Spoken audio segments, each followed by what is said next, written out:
and welcome to another episode of Your Wealth and Beyond. I am super excited today to have Natalie Speers on the show. How are you? Woohoo!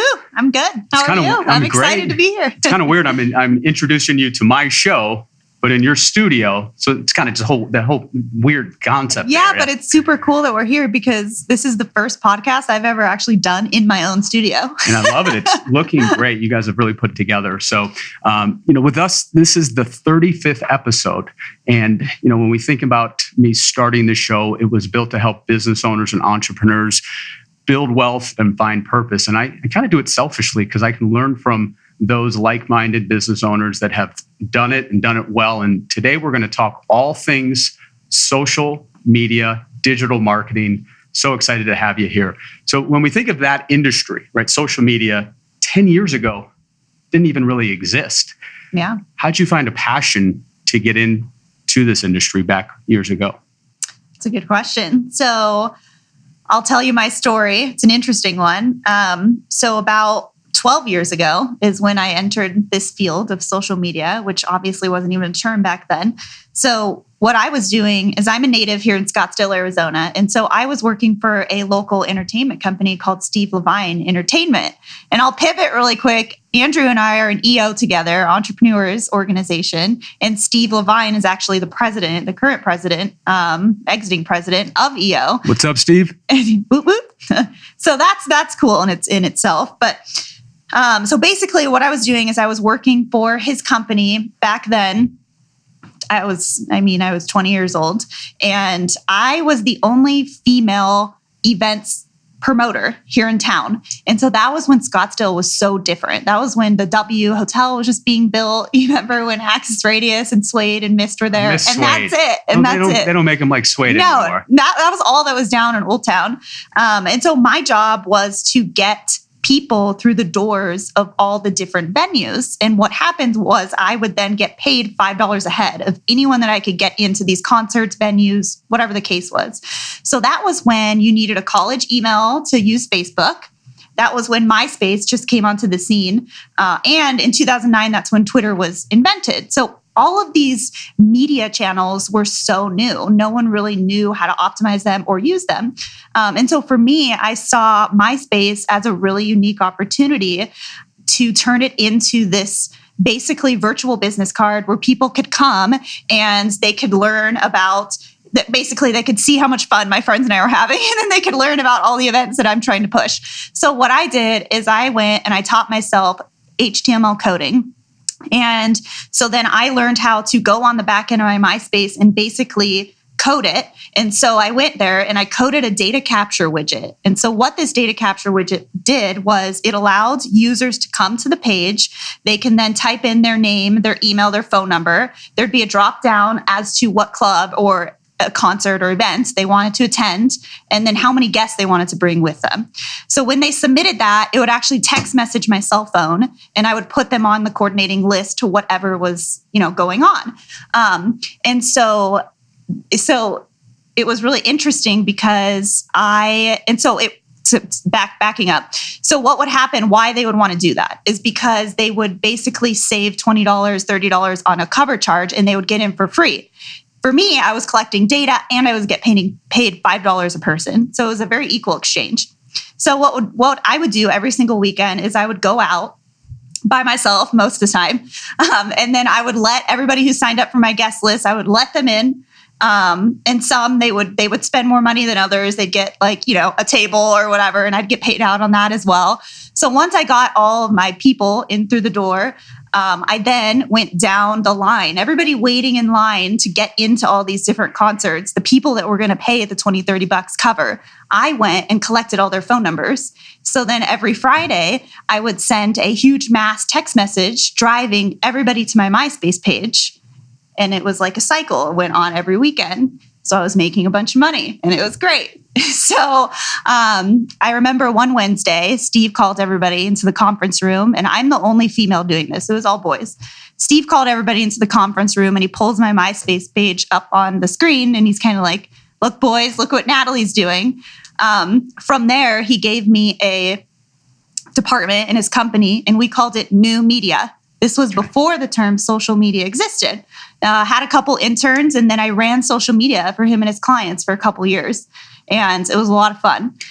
And so Myspace, this was back when it was kind of the pinnacle of the social media. You had like 6 degrees separation and then MySpace. Exactly. What happened then? How did MySpace start failing? What would you say with that regard as Facebook started catapulting it? So I say that probably when Facebook was released to the general public, it wasn't just about college students any longer. It was more, it became more of an actual social network opportunity, right? And so it's the way that everything shifts. Like right now, you look at Facebook versus Instagram. Everybody's migrating off of Facebook and they're going onto Instagram, but it's not to say that each social media asset has its purpose and it has its relevant demographics, which we can go into later. But I just saw that shift. It's a very natural shift, right? And then Twitter came onto the scene. And so people shift depending on what the environment of the space looks like and what their overall need is, what they're using social media for, right? So interestingly, after that, I decided to leave Steve's company and I started a different social media agency with 2 friends of mine who I'm still good friends with. Saw him last week, actually. And so because of all of our combined connections in the entertainment type of space, that became our niche.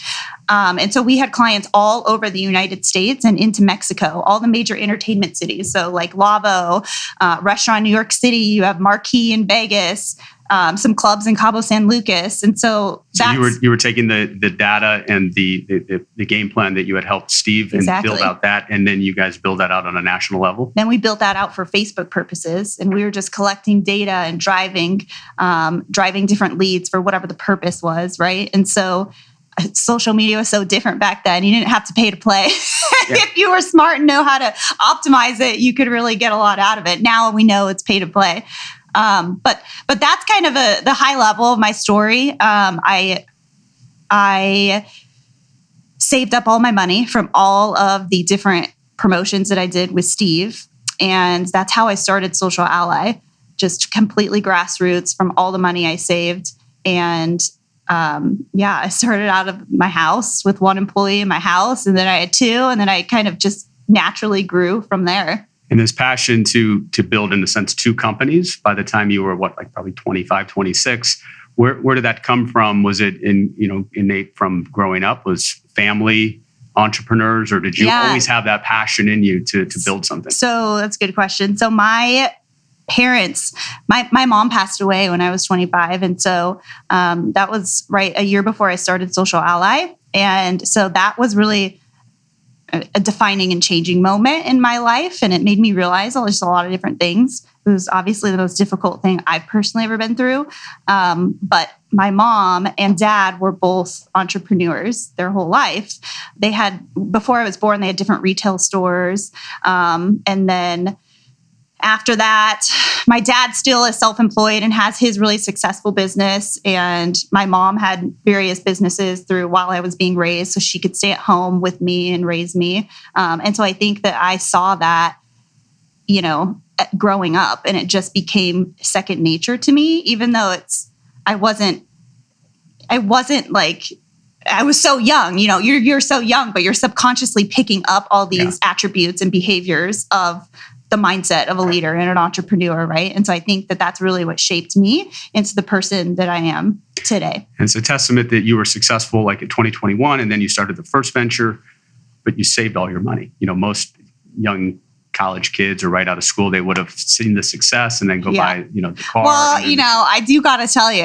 What's up? All right. Should we turn it off? Just us? So I did start like one of the first golf cart businesses in Old Town. I bought a golf cart.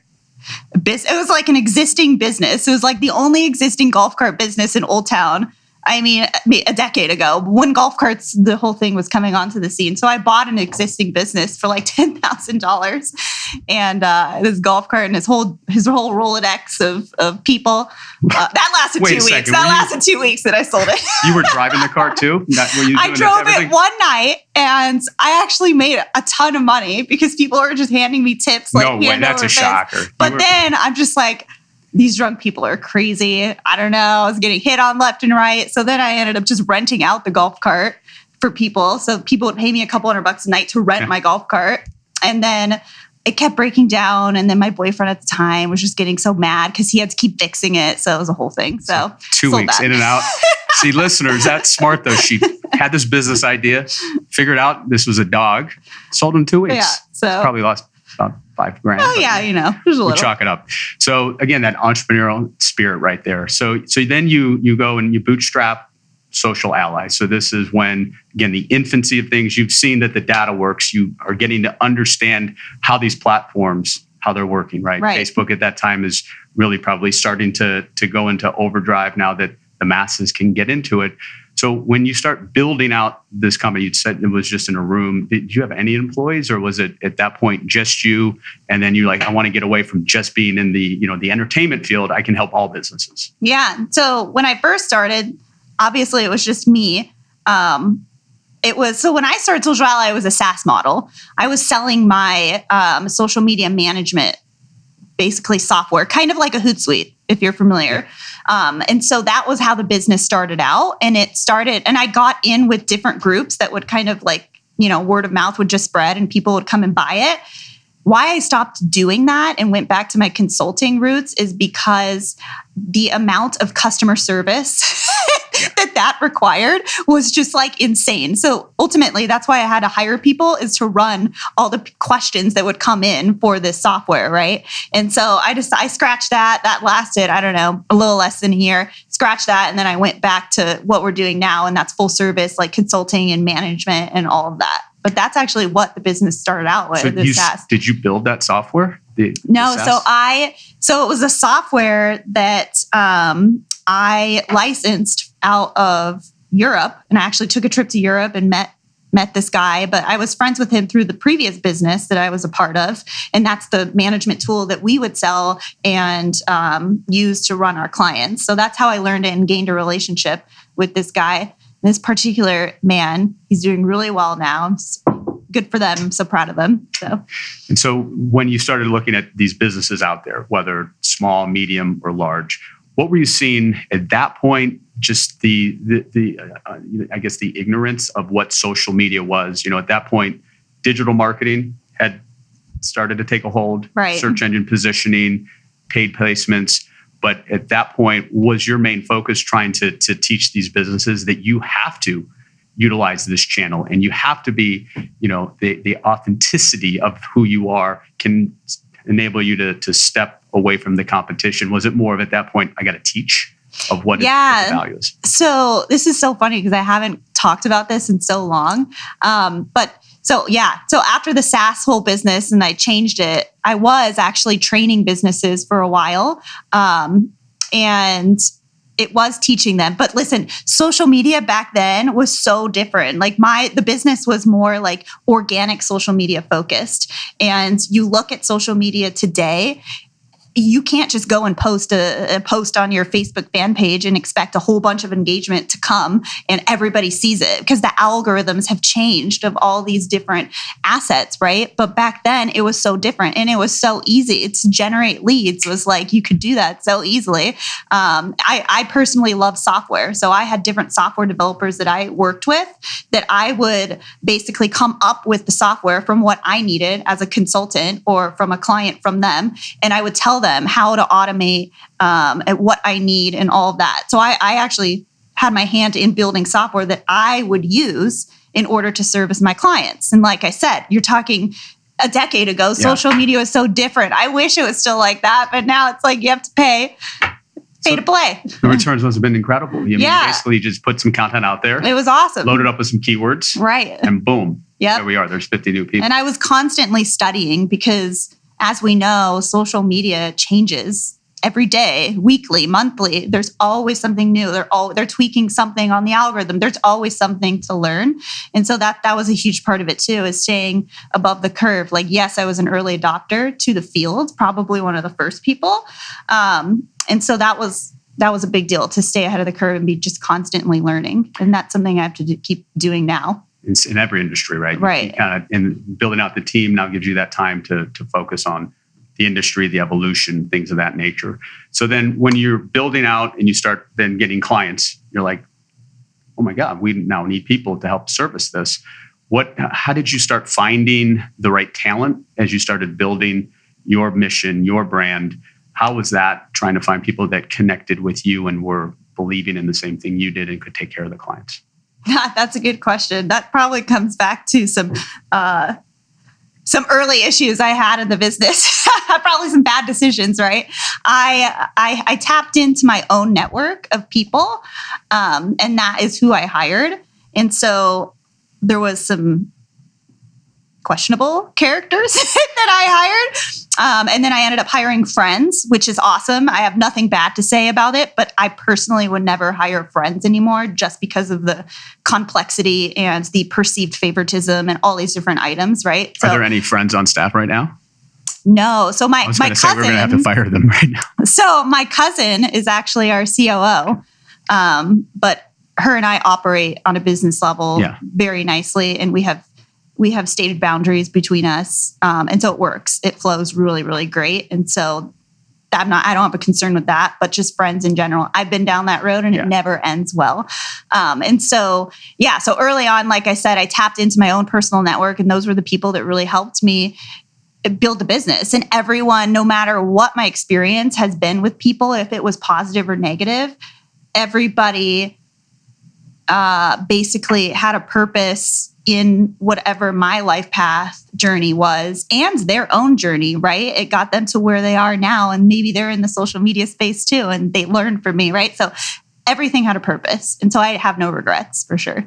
So if you were to talk to a business owner right now and, in explaining to them the value of what a proper social media campaign can do, what would be kind of a couple takeaways that we could talk high level on some of that value there, regard not just bringing in clients, but building out who they are, letting people see that they're real people.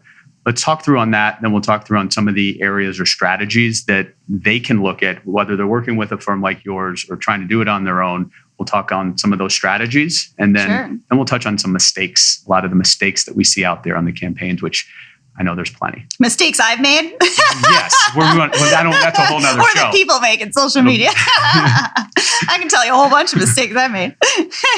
That'll be a happy hour show.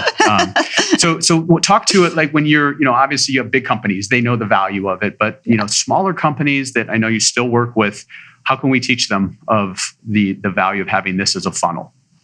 Yeah, so I think that the most common thing that I see amongst people who are just getting into digital marketing, or they have an existing presence, but they really want to level up, the most common thing I see is people just expect to, go on social media, start posting content, and then, all these people are going to come knocking at their door for their services or their product or whatever it is, right? So unfortunately, it does not work like that. Otherwise, everyone would have a social media company. And so I think that the biggest thing for people starting off on social media, or the people, like I said, that want to really level up, what you need to understand is it's like building a house. You have to lay the foundation before you can start building the walls and build up, right? So the most important thing is to establish your brand. Who are you? A lot of people don't have, for example, branding guidelines, simple blueprints as to who they are and what they represent and what they're serving people for. And that's a mistake. Like, we think of Nike, for example. What do you think when I say Nike? Just do it. There you go. Yeah. The swoosh, right? And the just do it. They have done a really good job of branding themselves, branding what they stand for, and creating an identifiable and recognizable brand. And so that's the number one thing that I see. People don't really know who they are or how they want to be perceived on the internet. How can you start a marketing campaign when you're not clear on your own identity, right? Or who's your avatar client? Exactly. And that's a big one too. Yeah. And so that's super important before you start any type of marketing, whether it be traditional or online marketing, right? So step number one, create your brand. We can help you. I would say then number 2 is a huge mistake that I see is people go into it haphazardly and they don't really have a plan or strategy, right? So, they have Joe Smith, their web designer, and they're like, oh, hey, Joe, just start posting on social media. It doesn't matter. Just throw some content up there, right? And so that I see that a lot too. So people are trying to, I get it. People are trying to bootstrap and use their resources that they have internally at their business. But at the end of the day, my school of thought is that's actually hurting the brands because there is so much noise out there. We are bombarded by we're bombarded by commercials, by billboards, by scrolling. People scroll through 300 feet a day. That's the size of the Statue of Liberty. That's the average person scrolls that much. And so when people are just, exactly, carpal tunnel. So people are just so bombarded by all of this noise. And so when you go into a marketing campaign with zero strategy, you're now just a part of that noise and no one's going to care. No one's going to stop. And so you have to think visual disruption. How can I visually disrupt these people and make them stop and care about my message and my brand? Again, that goes back to creating an identifiable and recognizable brand. So you see how all these kind of pieces start to right. fit So it's together. not about just the quantity. Let's get posts out there. Because that's ultimately, it's going to hurt you. It's got to have relevancy. Exactly. And it's also got to show, to break away from that mold. Right. It's got to show character, right? Who you are. Yeah. And that's the very tip of the iceberg. Okay. And then you have to go into, because you think about it, there's so many different social media networks. How do people decide what they're going to use? It's very overwhelming, right? You have YouTube, you have Twitter, you have Pinterest, you have Instagram, Google Business, Facebook. People start to freak out, and every platform is different. And sometimes it deserves its own content strategy, right? Because there's different avatars on each platform. Right. And so there's so much that goes into it when you're starting to strategize and plan. And then organic is just one small piece of it. You have to also marry paid to have any sort of relevancy, right? So when you think about these platforms, right, and that's where you guys help business owners. Okay, you're not Twitter, probably not relevant for you. Maybe if you want to get personal and do some stuff there, but some businesses it's great, some isn't. But what we see from my standpoint, not knowing your industry that well, but when I see a company just blast out the same content on their Facebook, their Instagram, their Twitter, I'm like, that's just being lazy. Because you've got to, if those are the platforms that you should be using, different audiences are on there, exactly. Right? So you shouldn't be using on Instagram the same thing as you would post on most likely on Facebook. Yeah, correct? so Instagram is a very Gen Z millennial heavy asset, right? Whereas Facebook is more typically leaning towards the older demo. So baby boomers are the fastest growing demo on Facebook right now, right? And so different kinds of content are going to resonate with different demographics of people. And so with Facebook as it's evolved, right? You and I have talked about, we don't want to really bore you guys, but pixels, right? And things that just walk through when you have this ad and somebody comes to it and engages, then maybe they don't sign up for the call to action, right? To download the book or to go to your workshop. But what happens now is I kind of get guys, this is good because Andrew was paying attention when I was talking to him about what he needs to be doing for his certain ebook. I know. I wish my wife is like, I wish you would pay attention to when you. This is a clarifying question right now for Andrew. So let's go. What do we got? So pixel me up. So, okay, pixels, tracking pixels. Super exciting, everybody. So basically, I'm going to use the case of Bayntree's. I'm going to use a real case scenario, if that's okay for you. We're going to use a real case scenario, ladies and gentlemen. For you. So I'm actually going to give Andrew live advice right now. This is going to be live advice, no cost. No cost. I hope. All right, let's go. What do we got? Okay, so Andrew has Bayntree Wealth Advisors. If you go to their website, you'll see that they have a free ebook that you can download. What's the subject of the ebook? Climbing the Retirement Mountain. There you go. Climbing the Retirement Mountain. So when you go to their website, you can basically input your email address in exchange for this free book, Climbing the Retirement Mountain, right? Yep. So let's say that you, whoever is viewing this, have, a free lead magnet that you want to do. You have a recipe that you want to give away. You have an ebook of your own or a white paper, whatever it is. And so if someone hits your website and they find it interesting. They likely hit your website from a social media post or from a paid advert targeted to a very specific audience who would enjoy climbing the retirement mountain, right? That's a very type of specific person that would download that. So they click on that ad, then they hit your page, right? So now you want them to input their email address. So later you have the ability to, number one, promote to them via email, or number two, you can serve that list ads depending on the actions they have taken. Okay, so when they hit that page, let's say they put in their email and then they download that book, right? So step one, they put in their email. Now they get an email from Bayntree giving the thank you for inputting your email. Here is my free Climbing the Retirement Mountain ebook, right? So now you got what you wanted out of that person, and they also got value from you. And so it was a win-win scenario. You collected their email and they got the book. Okay, so now let's take another scenario. Someone hits your page. They do not enter their email, but you can see that based on your data analytics, very important, you can see that they scrolled on that page and they stayed on it 1-2 minutes. They had some sort of inkling to stay on it, but they didn't opt in, which is a very common thing. Side note, it takes people about 7 times to make the emotional decision to opt in or purchase something on the internet. Thus, why we introduce remarketing. Okay, so that person came to your page, they didn't download. So now we want to remarket to them because they hit your page and we have tracking pixels on the back end of that page. We then can take their basically data, and next time that they're on the internet or they're on Facebook, there's going to be an ad that pops in front of their face. Basically, you can make this ad however you want. Hey, I know you didn't opt in on my Climbing the Retirement Mountain. Why don't you come back? Or it's kind of like an undercover type of ad, just showing your brand over and over. The more that you can show your brand, the more that you can stay top of mind, the more likely people are going to come back and opt in or engage or whatever the case is. And so that whole thing is a high level explanation of what remarketing is. And we can kind of relate it to something that you guys can probably all relate to, like you're on Amazon or you're shopping on, DSW.com, I don't know, and you add something to your cart and then you leave and you don't buy it.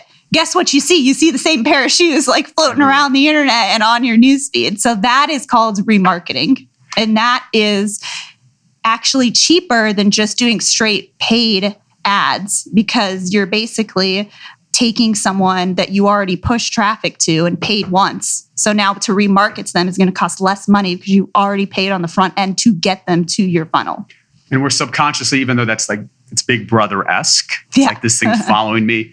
It's just, there are ways you can stop it as a consumer, but for most, it's just like, okay, this is the world we live in now. Right. But on that note, and we get this all the time, like with Instagram, right? Instagram's been really good with their ads. It seemed like everything that they put out there, I'm like, I want that. I need that. I hear that a lot. And usually you get it and it's like, it's shit. It's not what but they do a great job at it. But what is this whole thing? Like if you and I are having a conversation about Nike, right?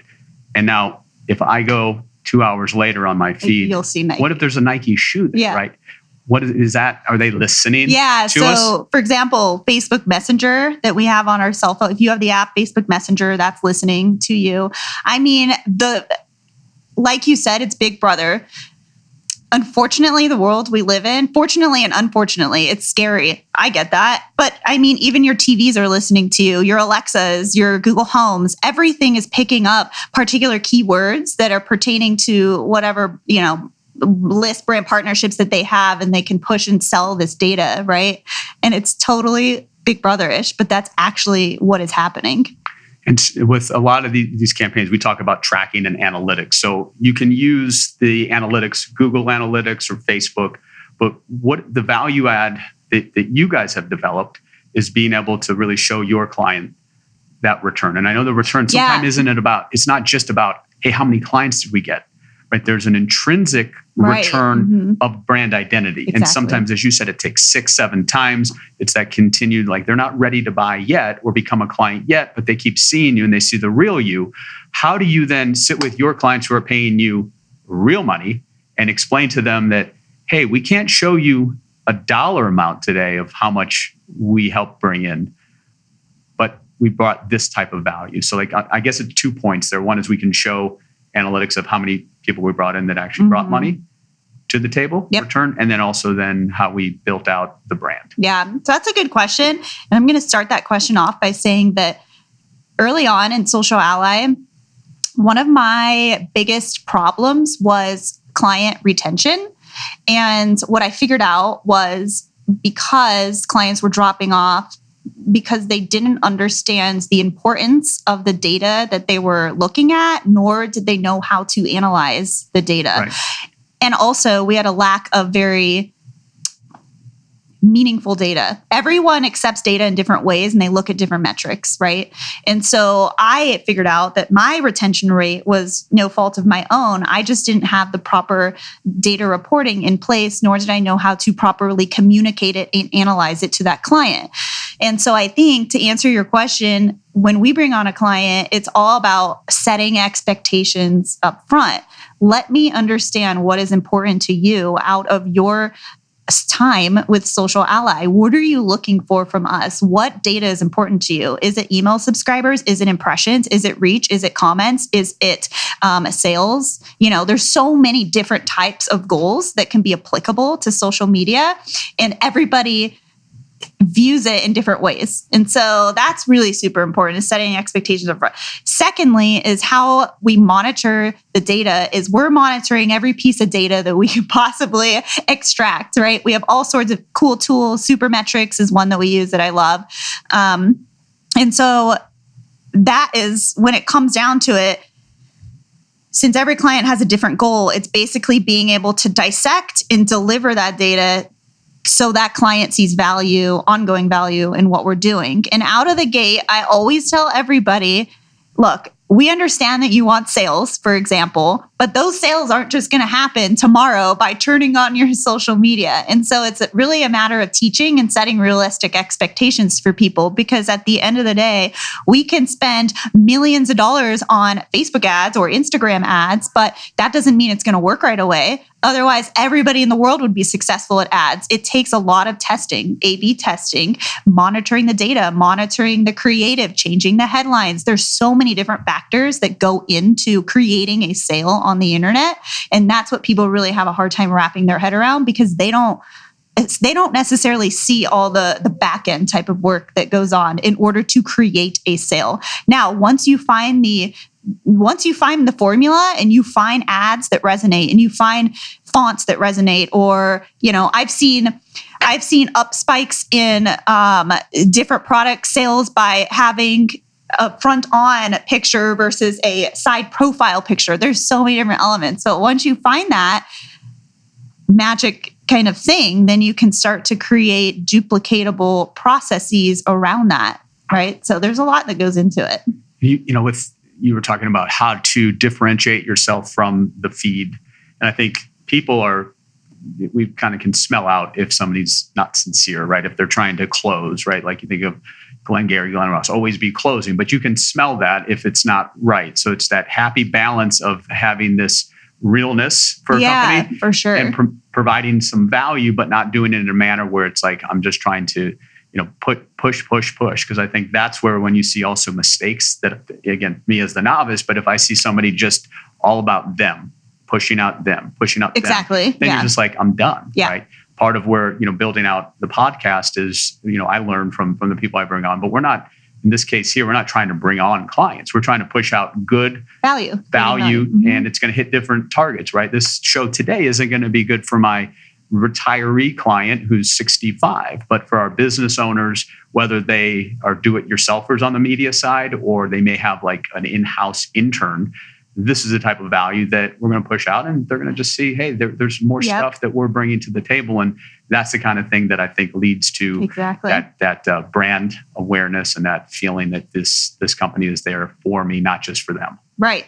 It's all about creating value. If you can find a way to create value for your target audience, you will remain top of mind, and they will follow you, and then they will eventually buy from you. Buying on the internet is an emotional decision, right? It's typically an emotional decision when you're buying from others. And so that's all about creating value and giving great information. Let's talk a little bit about LinkedIn. I assume everybody who's listening to the show has a LinkedIn profile. Now, LinkedIn started around the same time you got into the business, back, 05, 06? That's a good question. It did start back then. I'd have to look and see what year. That's a good question. I don't know. That'll be in the show notes. That's a fun fact that I should know. I know.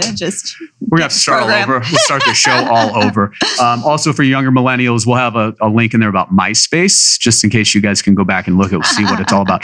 So when we think of LinkedIn, right, again, there's good and bad of it. I get totally, I'm just going to vent a little bit. There's nothing more annoying when somebody connects with me and I'll accept them, right? And I think there's a way you can accept everybody. Yeah. But then within the day, I'm getting bombarded with offers that I could never have lived without. That is who's helping this person? I mean, that is the worst marketing. I know they're blanking it out, probably using a robo or something like that. But that is just that guy or gal is never going to make it, right? Like that. Yeah. So that's really interesting because we have a service like that, and so. So first off, LinkedIn is a goldmine. I love LinkedIn. If you know how to use it properly and you know how to actually talk to people in an authentic way, or, where it's not like this whole pitch and robo thing. Right. The problem is that people are just pitching you right out the gate without providing any type of value to you. So why do you want to listen? Yeah. And then they're going to hit me two days later. Like if Yeah. So we have a similar service that we do here. The difference is that we don't make it seem like a blanketed, basically spam message trying to get organic. Yes. And so I have a lot of clients that is their only marketing strategy is LinkedIn in-mails and prospecting. And we run that for them. And so that comes down to having a great copywriter. Right. Me, I write the copy. So that comes down to having really good copy and knowing how to connect with a cold audience that doesn't know you. And so that does not mean coming out of the gate and trying to pitch them on your service or your product or your donation or whatever it is. That means coming out of the gate and building some type of connection with them, whether it be, you went to the same college or you worked at the same place during, 2009. I don't know. There's things that you can pick out of their profile and you can start to relate to them on a more personal level. Therefore, they now think that you just went through their profile and you're now relating to them. So once you can finally identify something that the two of you have in common, that's when people start to pay attention, right? Because they know that they perceive that you're just communicating with them. So once that dialogue starts to happen, then you have the opportunity to say, hey, I saw in your profile that you're really interested in, retiring at some point. I have this amazing ebook that you may find really interesting because it's completely applicable to you. And then now that you just gave them something for free, now they're much more likely to listen to whatever your soft pitch may be. What are your thoughts on little videos that, we're seeing more and more of, whether that be on LinkedIn or engaged on Instagram? Is that the future to, with our attention spans with, this show, we're gonna have people that'll listen to it while they're at the gym and so forth. But like overall, to have somebody listen for 50 minutes versus 2, what do you think in that scope for people that can try to get their message out in a concise manner and making it engaging? Yeah. So that's a really interesting question because I have a few different clients that Instagram on newsfeed, on profile video works really well for them and they get a ton of engagement. And let's say they have a couple 100,000 followers, right? Then I have another client that has a couple 100,000 followers and video does not work for them on their newsfeed. Static graphics only work, right? And so it's going to be applicable to the audience that's following you. But I will say that Facebook predicts that everything's going to video in 2020 next year, right? Everything will lead towards video.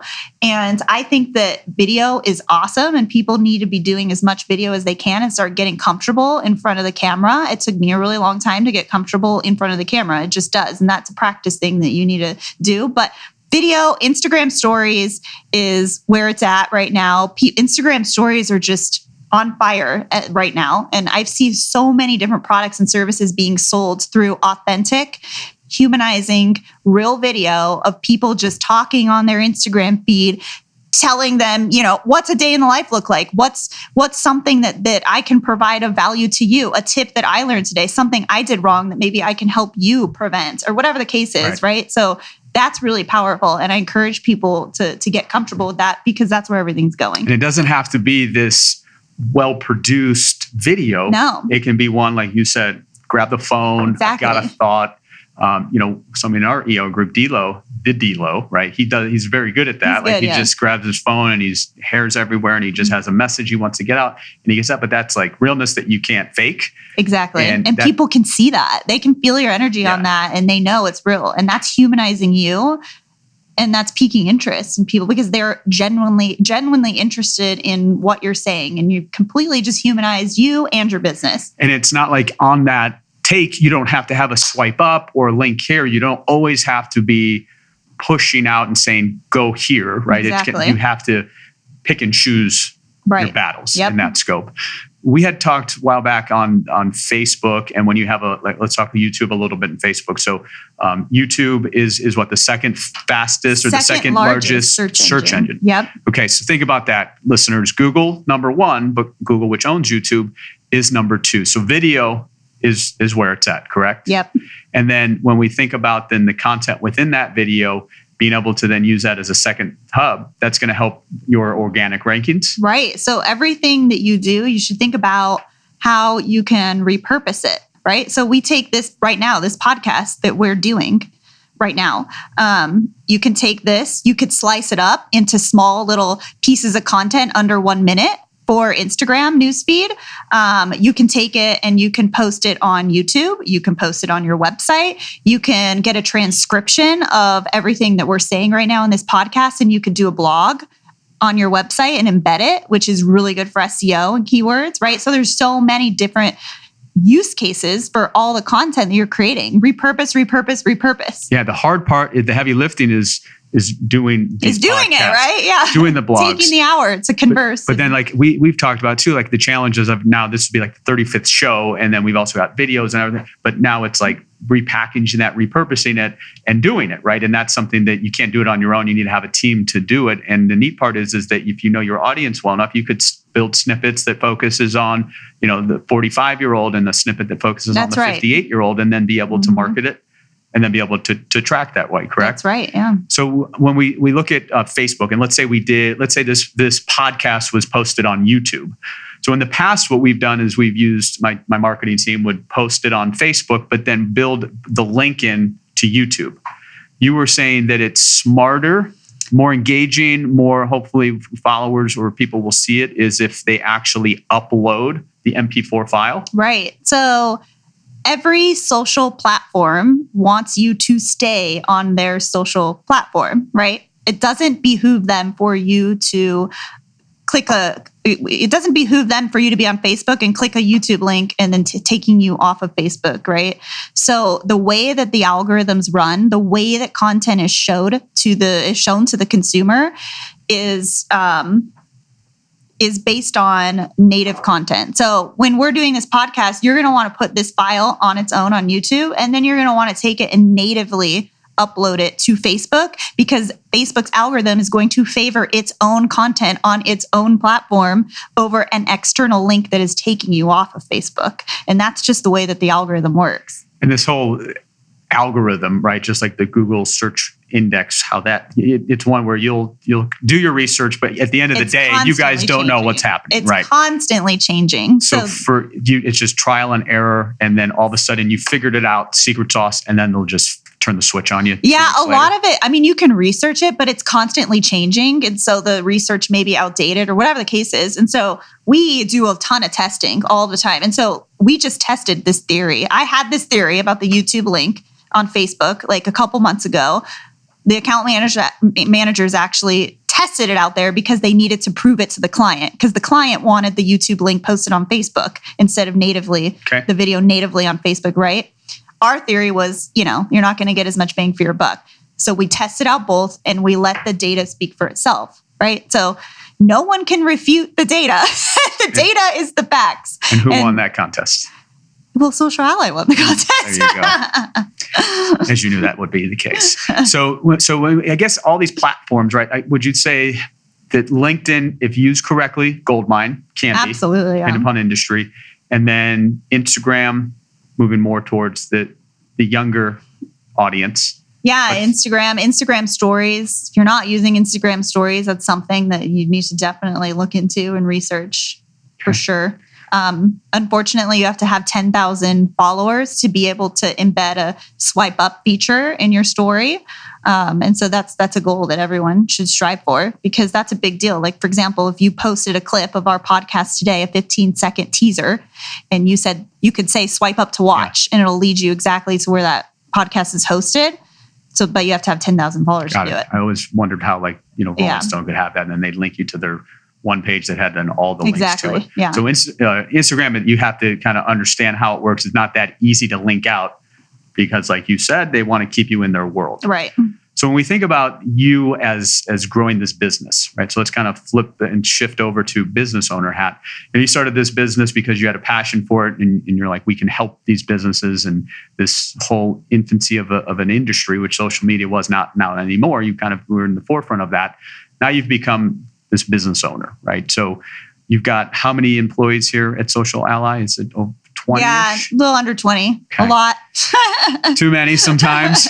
So, as you become an accidental business owner, what are some of the ways in how you continue to try to become a good leader? What are you doing to not just drive the mission of the company and helping your clients, but what are you doing to make sure that it's a great place to work and people believe in your vision and want to go on this ride with you?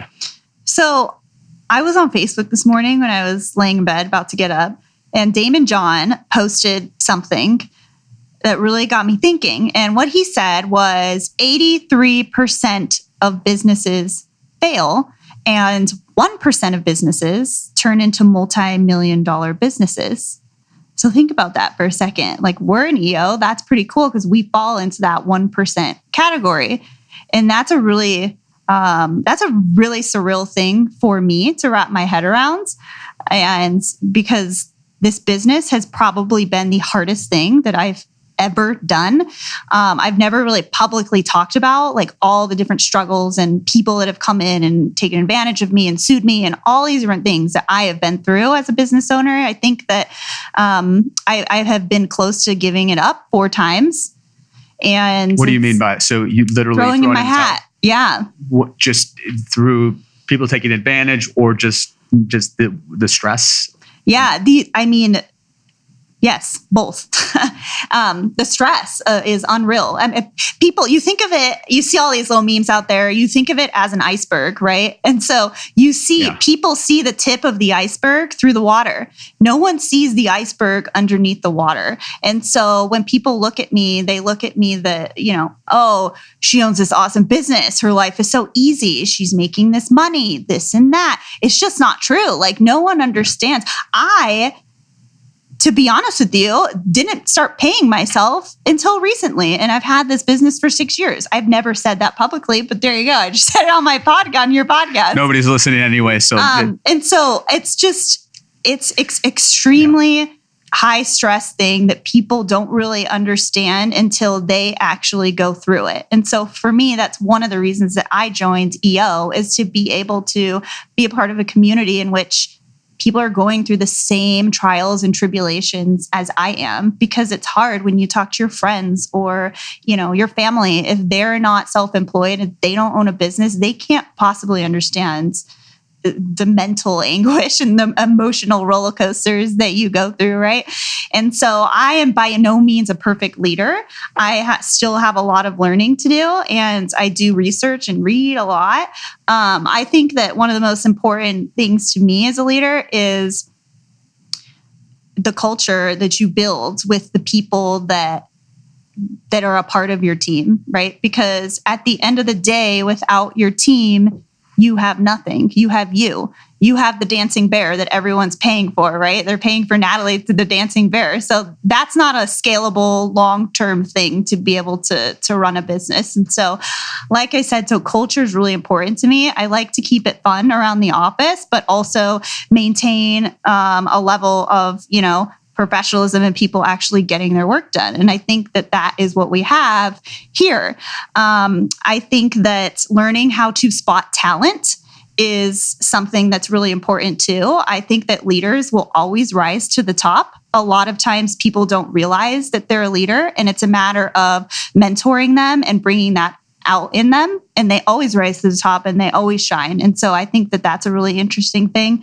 I think being a mentor and not a preacher is really important. Now, it's not to say that I don't get pissed off, because I do. It's really hard for me when like my team makes mistakes, but everyone makes mistakes. I make mistakes all the time. And so it's a matter of figuring out how to best communicate and help that person work through it, and being a mentor and not, like I said, a preacher or a dictator. I think that that's really important.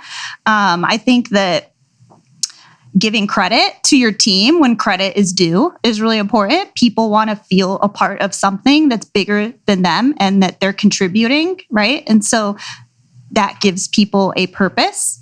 So I think that's really important. And then basically, I would say having confidence in your decisions. When you're a leader, people are looking up to you and they're looking to you for guidance and decision making, right? And so for a long time, it was hard for me to make decisions and just really like show confidence in that, because it's a scary thing. Like, you're making real decisions that based on like real money or real people's businesses or whatever the case is, right? And so showing confidence in those types of things is really important too. And then and then my biggest problem was delegation for a really long time. I just want to take over and like do everything because I can like feel like I can do it 10 times faster, right? But that's a huge problem that I finally overcame in being able to delegate, because at the end of the day, I can't do it all. You can't do it all. It's impossible. And, you'd be working your whole life with no life. There's no doubt. That's most entrepreneurs. They, especially as they're growing their company, they think they can do it better than, and it's not the case. You've got to empower and just being able to let go and let somebody else run with it. It's refreshing when it actually happens and you have the right team and they're doing things better than you would have done it, right? There's a lot of things that my team does better than I do, and they get excited when, he's going away for a few days, right? Or a whole week he's going, because then they get things done. So it's that fine line of not micromanaging and respecting and trusting your team. Yeah, exactly. Which is great. So I was just thinking of this question on the way up here. And if you, let's just say you're seeing Back to the Future. Yeah. If your 75-year-old self came down from wherever and they said to you about your life, here's what you did, what would you want that conversation to look like? Oh my gosh. That's an intense question. I think that if someone was telling me about my life, I think that I would want to know that I treated people the way that they deserve to be treated, which is,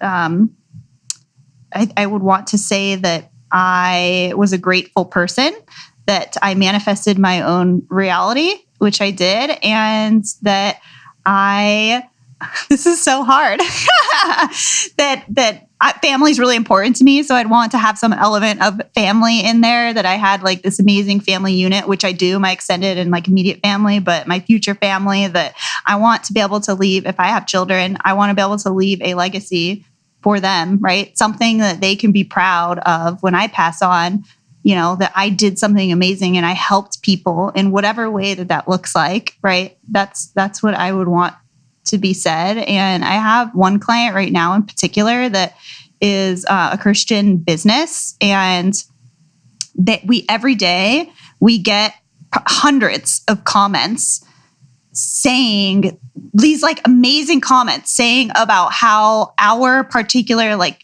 service and social media content has somehow helped them in their life, either find their faith or recover from drug addiction or whatever the case is. We see all types of scenarios.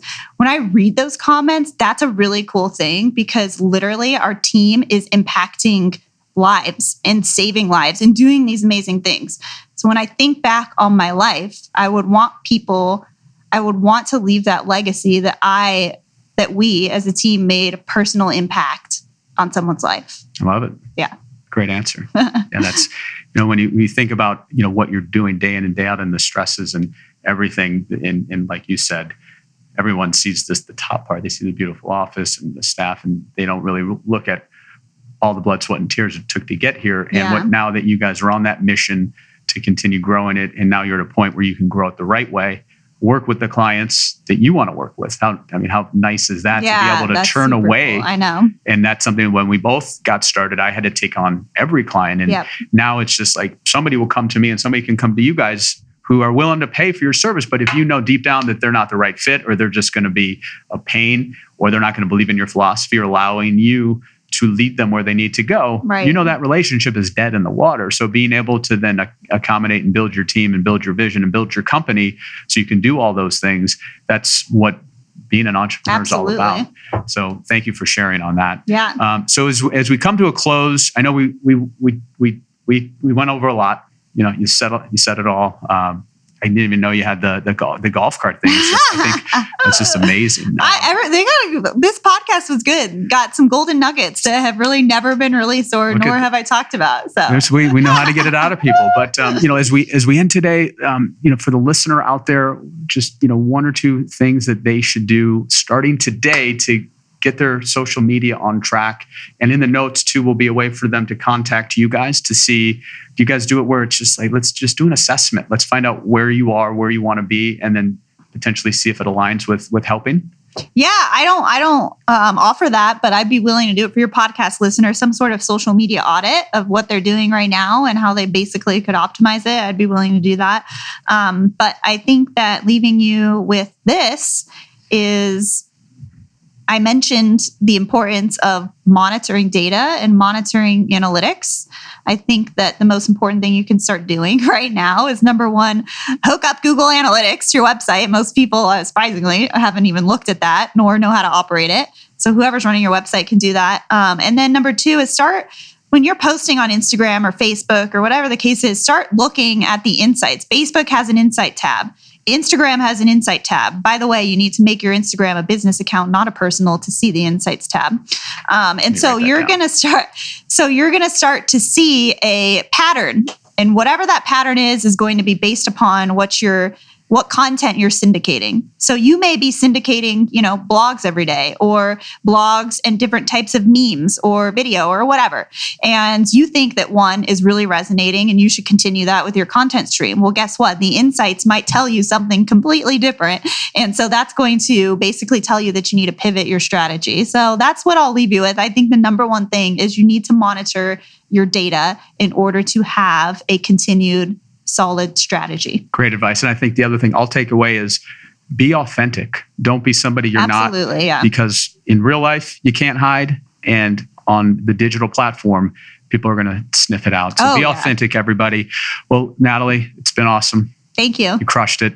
Thanks. Really appreciate the time. Listeners, we got a lot of great nuggets in here. There's going to be in the show notes, everything we went through. And stay tuned for another episode of Your Wealth and Beyond coming up later this month. Happy planning, everybody. We appreciate you. Thank you. Thank you for joining me for today's episode of Your Wealth and Beyond. To get access to all the resources mentioned during today's podcast, please visit Bayntree.com/podcast. And be sure to tune in later this month for another episode of Your Wealth and Beyond.